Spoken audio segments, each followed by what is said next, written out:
Shalom, everybody. Are they getting ready to round up the Jews? This is the topic of today's episode. Stay with me. It was only 85 years ago when Jews were being identified, located, and separated from the community and relocated for their own safety. Freedoms were slowly taken away, one step at a time. First, their bicycles were confiscated, so mobility would become limited to a pedestrian level. Then, transistor radios were taken away, so that outside communications became limited, if at all possible. Finally, it was just a matter of time before the Nazis rounded up the Jews that they had gathered in contained communities, we mean ghettos, and put them on trains on their way to disappear through the smokestacks of Auschwitz, Dachau, Treblinka, or any of the numerous death camps. Hey, consider subscribing and giving us the thumbs up before we continue. This really helps. Thank you. I really wish I could say that we have learned from history, but everything seems to indicate the opposite. We should be very concerned about an upcoming running up of the Jews. They're somewhat very similar to what took place during the 1930s and 40s. Unfortunately, the Jewish response back then was very slow. Most Jewish people could not believe that men could treat other men so horribly. When the Jewish community realized that the horror stories they had heard and suppressed were all true, it was already too late. Everything has been moving much faster than I ever imagined in my own lifetime. Showing no signs of slowing down, by the way. I see several reasons why the past is here to haunt us again. First, identification. It was actually a couple of days before the October 7, 2023 terrorist attack on Israel by Hamas that hackers got into the 23andMe Ancestry website database. We'll never really know the extent of their breach, but it was more than 1 million names, at least. As if this wasn't bad enough, one of the hackers decided that he would sell the names of people with Ashkenazi Jewish ancestry for anywhere from $1 to $10 per name. 23andMe claimed that they had no solid evidence that the breach occurred, but encouraged their users to use secure passwords and two-factor authentication. Real or not, the breach was at least an idea that had germinated inside the head of an anti-Semite, and it would be easy to duplicate or put in motion for the first time if they wish to do so. Additionally, in Australia, they experienced doxing, the publishing of personal and private information without the person's consent. The names of Jewish people were exposed to the public, and in the current highly anti-Semitic atmosphere, put them at high risk. Now, Australia quickly moved to ban doxing, but the damage was done. What about the list recently posted on X, Twitter, describing authors as either pro-Zionists or pro-Palestinians and how to boycott the pro-Israel ones?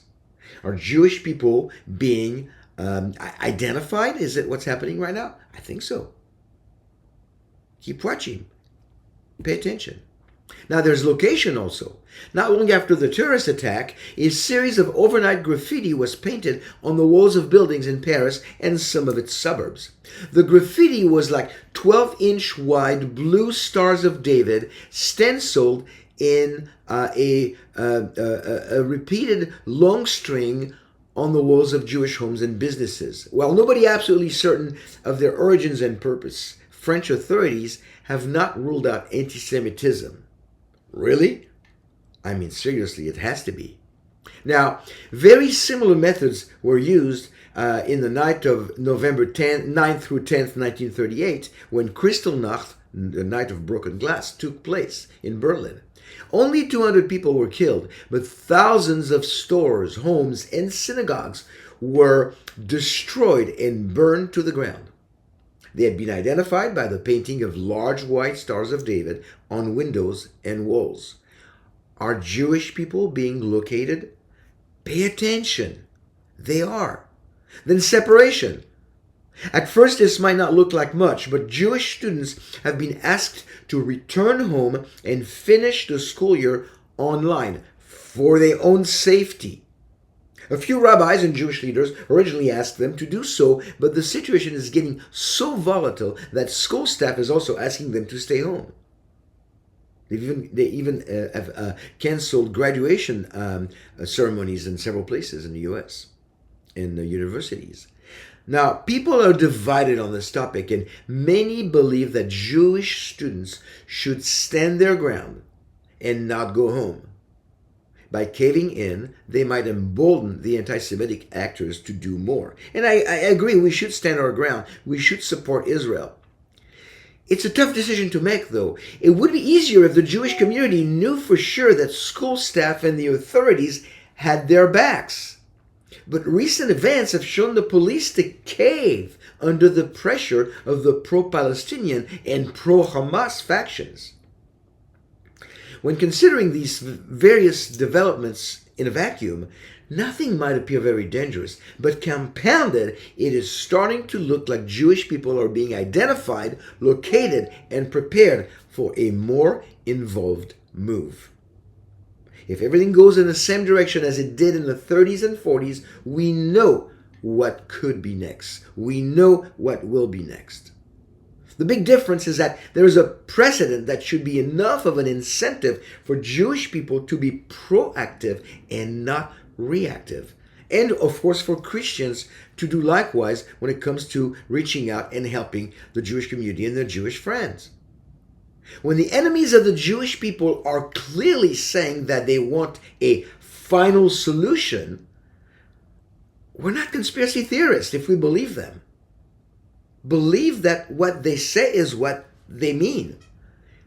So friends, if you have Jewish friends or loved ones, it is time to let them know that they can count on your support if and when they need it.